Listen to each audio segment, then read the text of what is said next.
عايزة أتكلم في حاجة مهمة جدا، وأرجو أرجو أرجو إن الناس تفهم، عشان بس في ناس بتتجرح من غير ما نقصد. البوست ده انتشر النهاردة على السوشيال ميديا. ممكن تجيبوا لنا البوست لو سمحتوا؟ ممكن تجيبوه لي هنا؟ طيب، كاتبين أيمن سليم في مقارنة سريعة بين مريم بنت المطربة شيرين عبد الوهاب و ان مريم طلعت من الاوائل على المدرسه البريطانيه رغم ظروف والدتها والمشاحنات والمشاجرات والهم اللي عايشه فيه.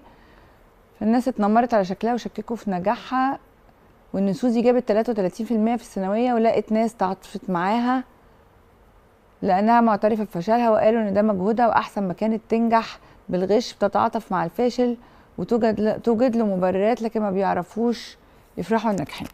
طيب، انا على فكرة معاك جدا جدا جدا جدا ان احنا بنشوف الناجح نفشله وننزله لتحت،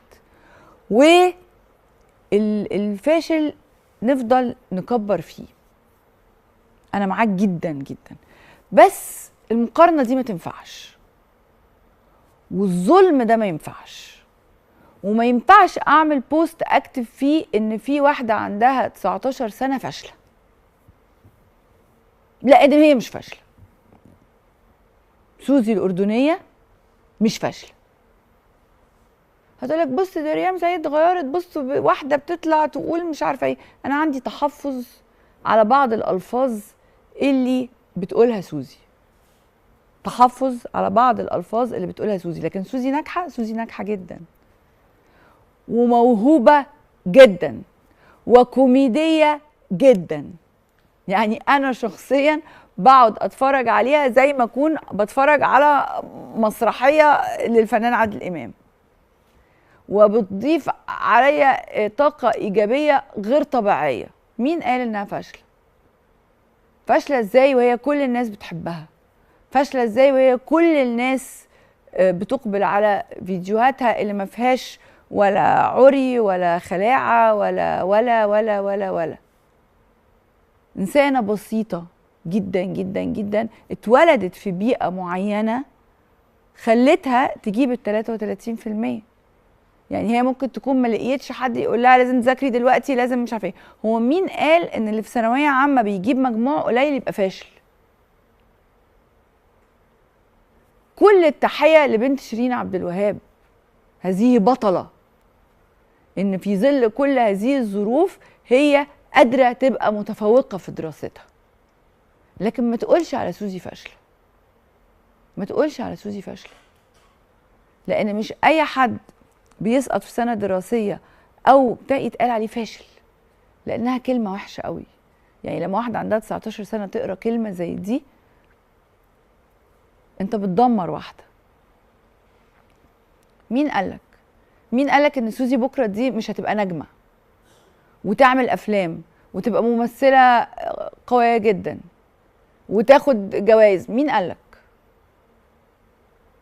لان هي موهوبه جدا جدا. تاني، انا عندي تحفظ على بعض الكلمات اللي هي بتقولها، اللي برضو نابع من يعني هي حياتها كده، ولكن في الاخر هي عملت محتوى ووصلت للناس، وهي ممكن تبقى واقفه جنب توستر بتعمل سندوتش جبنه رومي، ما بتعملش حاجه، ولا عامله مثلا شكل عامل ازاي، ولا بتتحرك بطريقه مثلا خالص خالص. بتطلع بمنتهى البساطه تكلم الناس وتهزر وتضحك وتضحكنا معاها وبس. فالناجح نشيله فوق راسنا من فوق، بس ما تفشلش حد، ما تحكمش على حد بالفشل، لانها مقارنه اصلا مش صح. ولا دي متربيه زي دي، ولا دي عندها امكانيات دي، ولا خالص خالص. ومين قالك ان سوزي ما عندهاش ضغوط في حياتها وما عندهاش مشاكل في حياتها؟ مين قالك؟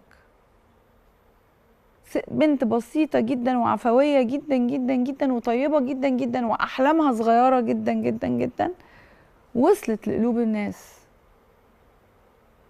ما تقولوش على حد فاشل، ما تدمروش حد.